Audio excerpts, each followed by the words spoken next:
Bueno, estamos agradecidos a Dios por otro día más de vida. Cada día que me levanto le agradezco a Dios y lo alabo, y es algo para mí maravilloso estar vivo y poder servir al Señor. Tener comunión con el pueblo de Dios y poder testificar a otros del amor de Cristo también es un gran privilegio, y uno nunca sabe cuándo puede ser de bendición a otro. Tal vez por causa de nuestro testimonio, nuestro vivir, alguien llegue a conocer a Cristo como Salvador, o algún creyente puede ser animado y fortalecido. Queremos ser de edificación a usted, estimado hermano, y queremos llevar el Evangelio de salvación a aquellas personas que todavía no conocen a Cristo. No buscamos sacar ningún provecho personal de nadie, damos lo mejor de nosotros y es un gozo y un privilegio. Bueno, estamos allí en Génesis capítulo 25, vamos a continuar donde dejamos, es en el versículo 21, pero antes de hacerlo vamos a orar a Dios como siempre en nuestro programa. Amado Padre, llegamos ante tu presencia con acción de gracias y alabanza en nuestros corazones. Gracias por tu santa palabra, por lo que ha hecho en nosotros, por nosotros y a través de nosotros. Te agradecemos porque tu palabra fue el medio para nuestra salvación, ya que la fe viene por el oír y el oír la palabra de Dios. Te alabamos y agradecemos por el privilegio, Señor, que tenemos ahora. Te pedimos por cada persona que esté escuchando, para que reciban exactamente lo que necesitan. Señor, tú sabes cuáles son nuestras necesidades. Nosotros pensamos que sabemos, pero la mayoría de las veces nuestras necesidades son egoístas. Pero tú sí conoces nuestras necesidades, tienes buenos propósitos, así que te pedimos que suplas nuestras necesidades por medio de tu palabra. Te lo agradecemos en el nombre de Cristo Jesús. Amén.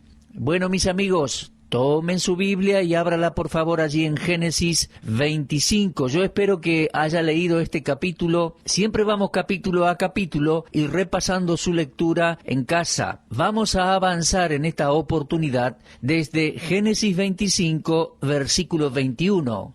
Vemos que Isaac, la simiente prometida, el hijo de Abraham, está ahora casado con una mujer llamada Rebeca. Abraham ya murió. Dios le hizo una promesa incondicional con Abraham, que él tendría una descendencia por medio de Isaac, y esa simiente prometida tendría posteridad hasta que el Señor Jesucristo, el Mesías, viniera a terminar todas las promesas hechas a Abraham. Pero había allí un problema. Rebeca era estéril, y la Escritura nos dice claramente que no podía tener hijos. Así que Isaac hizo lo correcto, hizo lo que tenía que hacer, acudió al Señor en oración, y leemos allí en el versículo 21, oró Isaac a Jehová por su mujer, que era estéril. La verdad que no sé qué habrá dicho específicamente en la oración, pero debe haber sido una oración más o menos así: Señor, Rebeca es estéril, no tiene fertilidad, no puede concebir hijos. Señor, tú le has hecho una promesa a mi padre Abraham, así que es por eso que elevo a Rebeca en oración. Y luego leemos que el Señor escuchó esa oración, lo aceptó Jehová, y entonces concibió Rebeca su mujer. Tenemos aquí una respuesta de oración directa.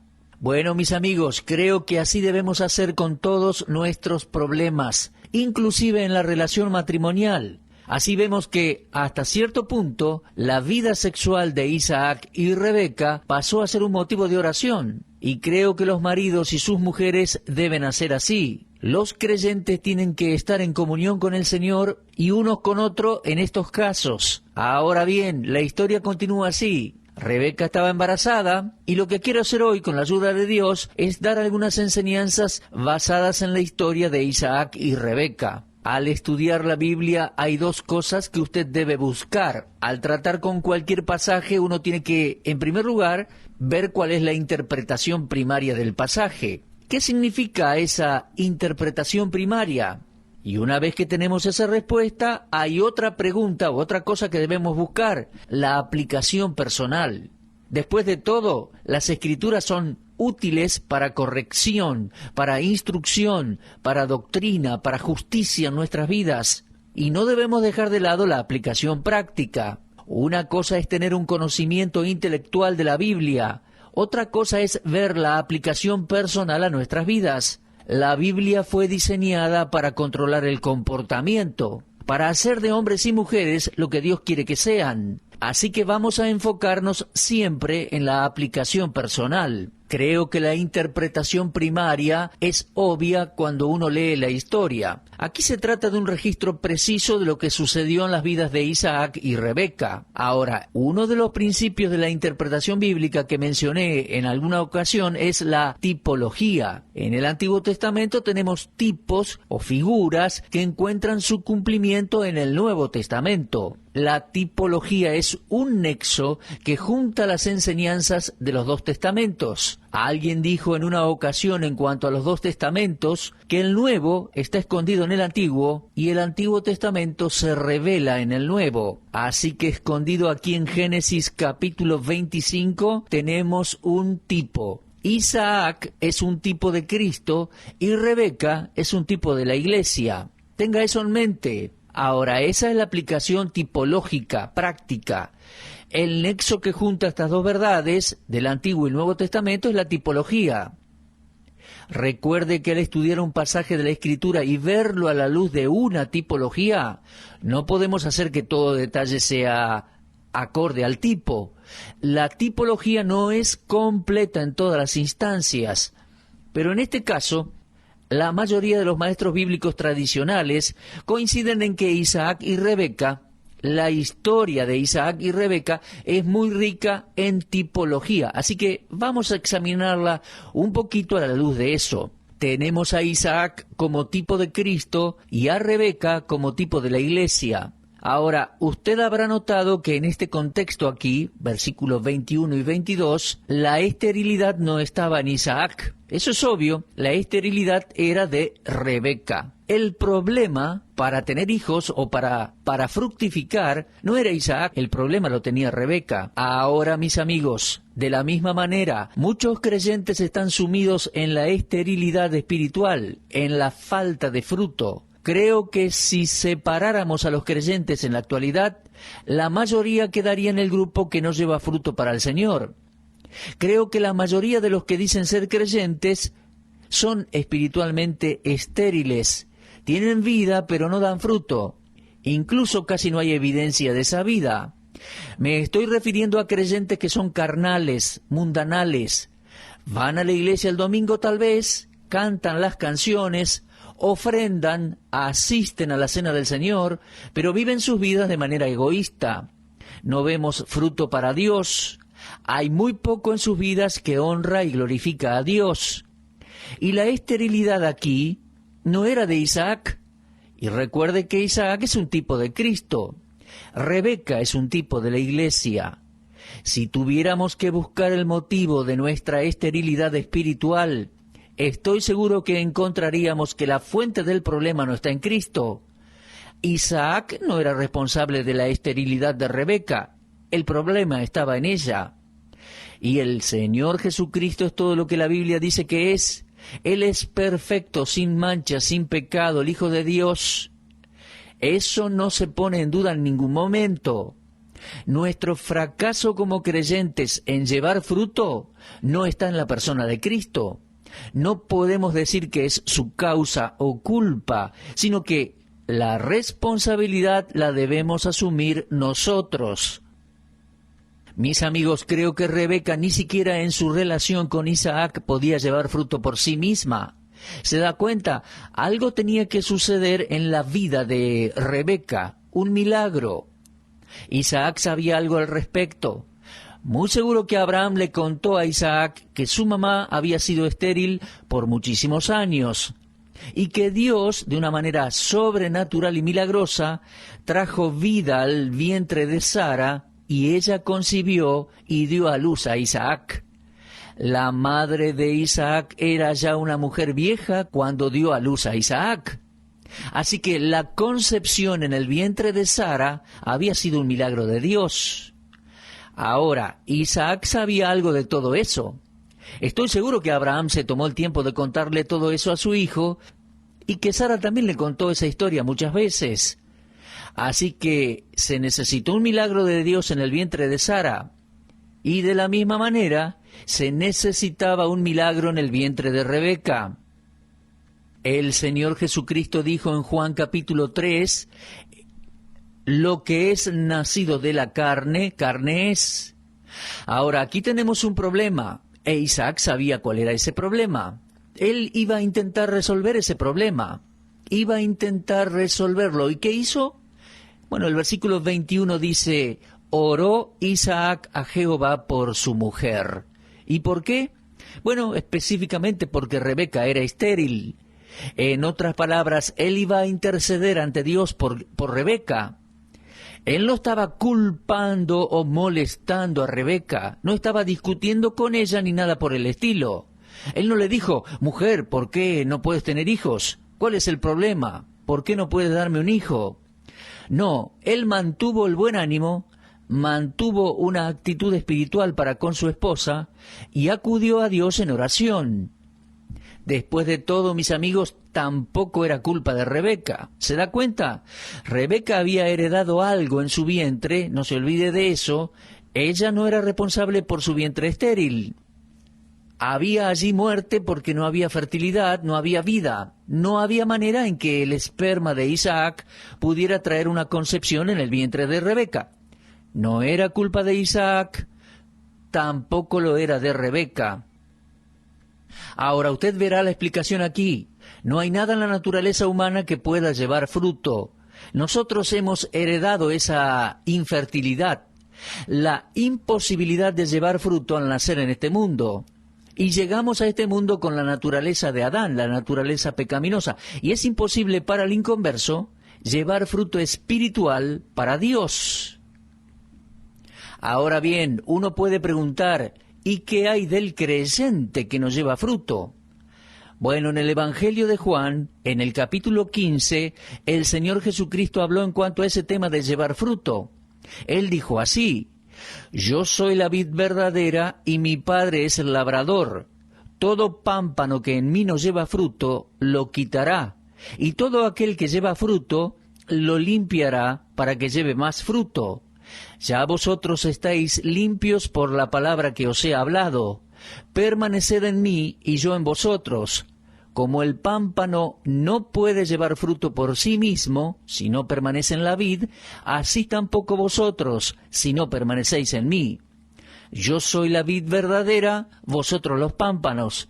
El que permanece en mí y yo en él, éste lleva mucho fruto, porque separados de mí nada podéis hacer. Ahora, mis amigos, ¿qué estaba diciendo con todo esto? El Señor estaba diciendo que uno mismo, por sí mismo, no puede llevar fruto. Es imposible. Entonces Isaac va a hacer lo que el Señor Jesucristo hizo. Recuerde que Isaac es un tipo de Cristo. El capítulo 15 de Juan exhortó a los discípulos a llevar fruto. Sin embargo, en el capítulo 17, el Señor Jesús oró por los discípulos. Y en Juan 17 tenemos la oración sacerdotal de Cristo, la oración intercesora a favor de los suyos. Él no estaba orando por el mundo en un momento, él estaba orando por creyentes. Estaba intercediendo por ellos. ¿Puede ver el tipo, la figura de Cristo en Isaac aquí? Él intercede ante el Padre por Rebeca, porque no hay fruto en su vientre. Y en Hebreos 7:25 tenemos una referencia a la oración intercesora de Cristo. Allí leemos, viviendo siempre para interceder por ellos. Así que aquí vemos un hermoso tipo. Por favor, ahora fíjese en el versículo 22. Leemos así, los hijos, una vez embarazada Rebeca, ¿no? Los hijos luchaban dentro de ella, dentro de su vientre. ¿Hijos? Sí, mi amigo, ella iba a tener mellizos. El Señor respondió verdaderamente esa oración de una manera maravillosa. Isaac le dijo, Señor, por favor, necesitamos un hijo. Tú le hiciste una promesa a mi padre Abraham y dijiste que la promesa se cumpliría. Ahora, Señor, yo me casé con la mujer que tú querías que me casara y ella no puede tener hijos. Señor, por favor, haz algo al respecto. Pongo ante ti esta carga. Bueno, el Señor respondió esa oración de una manera maravillosa. De hecho, no solo la bendición de un hijo, sino que parece que Isaac y Rebeca van a obtener una segunda bendición aquí. Leemos hijos en plural. Los hijos luchaban dentro de ella, y dijo, si es así, ¿para qué vivo yo? Mis amigos, ni bien Rebeca quedó embarazada, esto llegó a ser una evidencia de que ella ya no era más estéril. La esterilidad había terminado. Ella ahora esperaba a sus bebés, lo cual era evidencia de vida. Ella va a dar lo que la Biblia llama el fruto del vientre. ¿Recuerda ese pasaje en que el ángel Gabriel le dijo a María, bendito el fruto de tu vientre, cuando ella iba a concebir al Señor? Bueno, ahora Rebeca acá, en Génesis 25, descubre algo interesante. Los hijos luchaban dentro de ella. Y esto es otra tipología. Esto representa las dos naturalezas del creyente. Esas dos naturalezas están en conflicto en su condición, pero cuando ella era estéril no había conflicto alguno dentro de ella. En el momento en que ella da evidencia de fruto, allí comienza el conflicto. Esta es una experiencia que es común para todos los creyentes. Aquellos que tienen una vida más fructífera para Dios son conscientes del hecho que hay una lucha interior. Y creo que Romanos capítulo 7 nos habla de esa lucha. Por favor, vayamos por un momento a Romanos capítulo 7. Creo que Pablo allí estaba hablando de la lucha entre la carne y el espíritu. Y creo también que eso es lo que esto representa, ya que estos dos niños, Jacob y Esaú, representan, creo, la carne y el espíritu. Así que había una lucha. Ahora, yo soy consciente del hecho de que los niños no eran conscientes de eso, aún no habían nacido. Tenían vida, pero no eran responsables por sus hechos aún. Sin embargo, el conflicto ya estaba allí. Pablo escribió en la epístola a los Romanos, capítulo 7, versículo 5, de esta manera: porque mientras estábamos en la carne, las pasiones pecaminosas que eran por la ley obraban en nuestros miembros, llevando fruto para muerte. Pero ahora estamos libres de la ley, por haber muerto para aquella en que estábamos sujetos, de modo que sirvamos bajo el régimen nuevo del Espíritu y no bajo el régimen viejo de la letra. ¿Qué diremos, pues? ¿La ley es pecado? En ninguna manera, pero yo no conocí el pecado sino por la ley, porque tampoco conociera la justicia si la ley no dijera, no codiciarás. Mas el pecado, tomando ocasión por el mandamiento, produjo en mí toda codicia, porque sin la ley el pecado está muerto. Y en el versículo 11 leemos, porque el pecado, tomando ocasión por el mandamiento, me engañó y por él me mató. En Romanos 7 nos enteramos de un conflicto que había dentro de Pablo. Y él dice en el versículo 21, así que, queriendo yo hacer el bien, hallo esta ley, que el mal está en mí. Él era un creyente, un hijo de Dios. Él quería llevar fruto para Dios, pero encontraba que había una lucha dentro suyo. En el versículo 22 dice, porque según el hombre interior me deleito en la ley de Dios, pero veo otra ley en mis miembros. ¿Lo puede ver? Tal como Jacob y Esaú luchaban en el vientre de Rebeca. Y Pablo continúa, pero veo otra ley en mis miembros, que se rebela contra la ley de mi mente y que me lleva cautivo a la ley del pecado que está en mis miembros. Bueno, allí está esa lucha presente en el creyente. Y ahora regresemos a Génesis 25. Fíjese de nuevo allí en el versículo 22. Los hijos luchaban dentro de ella. Esta lucha dentro de Rebeca es una figura, un tipo de la lucha que sucede en el creyente. Después que éste comienza a dar fruto para Dios, allí está la lucha. Ahora, creo que la experiencia de Rebeca fue diseñada para enseñarnos esta verdad espiritual. Ahora, la tipología no es mi fuerte, así que no me va a escuchar refiriéndome a tipos de Cristo con frecuencia, pero creo que lo que tenemos aquí en Génesis 25 es un lindo ejemplo de tipología. Mis amigos, la lucha entre estos dos niños en el vientre de su mamá está diseñada para mostrarnos la lucha que sucede dentro del creyente después que éste recibe la vida, después que nace de nuevo y desea llevar fruto para Dios. Entonces, la naturaleza adámica y la nueva naturaleza allí comienzan a luchar. Dice que los hijos luchaban dentro de ella y Rebeca dijo: «Si es así, ¿para qué vivo yo?». Y fue a consultar a Jehová. Qué bueno es esto, ¿eh? Ella hizo lo correcto.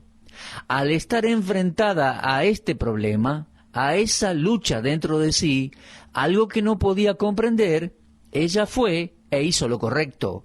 Fue a consultar a Jehová. Mis oyentes, eso es lo que dice Santiago 1:5.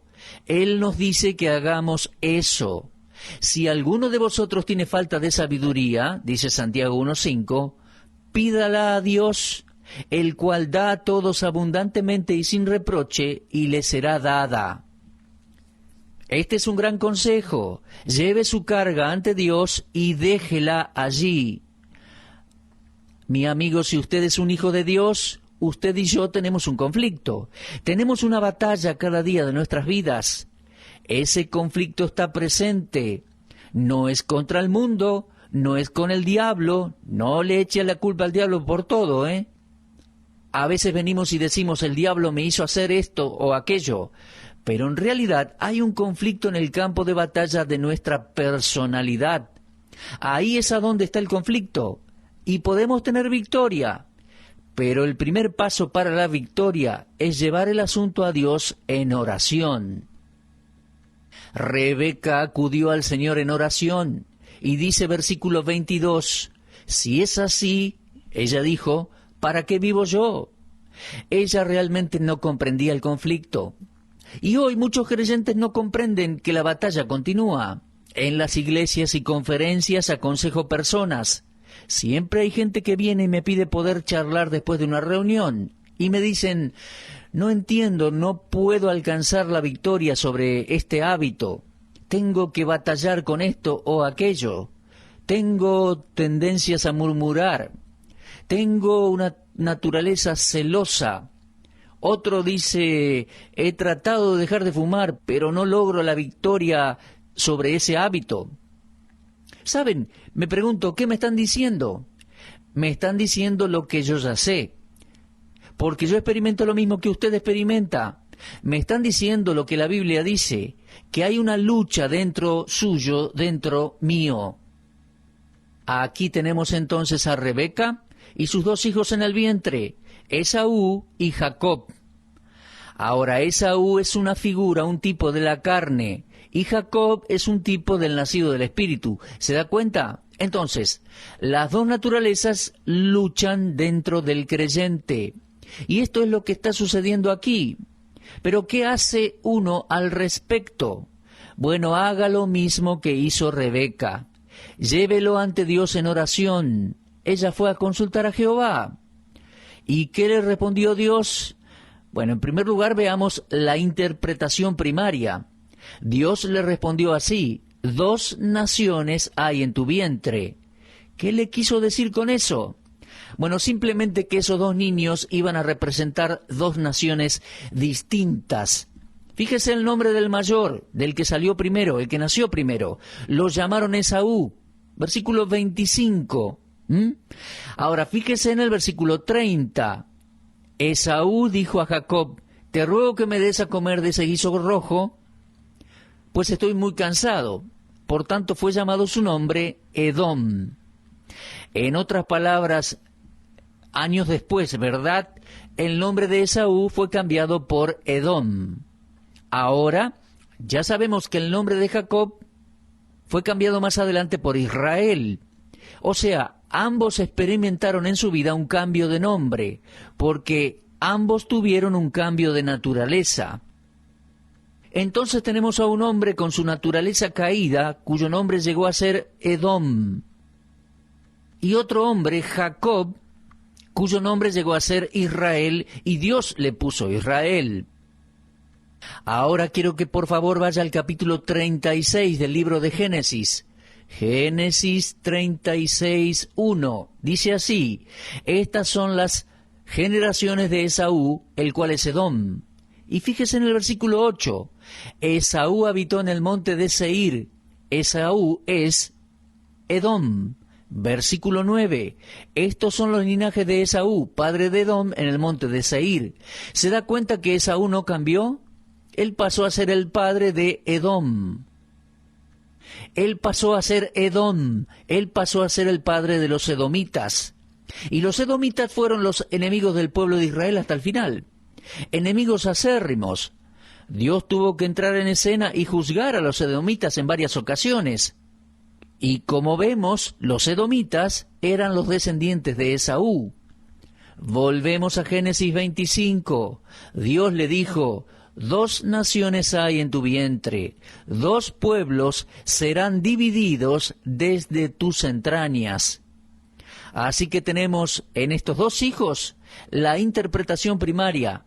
Ellos representan a los edomitas y a los israelitas, ya que más adelante el nombre de Jacob, como les dije recién, sería cambiado por el nombre Israel. Bueno, mis amigos, vamos a parar un poquito aquí, se nos termina nuestro tiempo. Por favor, repase la lectura de Génesis 25 en casa. En nuestro próximo programa vamos, por supuesto, si Dios quiere, a continuar. Quiero agradecerle por habernos sintonizado hoy. Vamos a continuar con este estudio hermoso en nuestro próximo programa. Espero que estas reflexiones hayan sido de bendición para usted. Esto se va a poner más interesante, ¿eh? Y verá que este capítulo es una bendición para nuestras vidas, como cada aspecto, como cada párrafo de la palabra de Dios.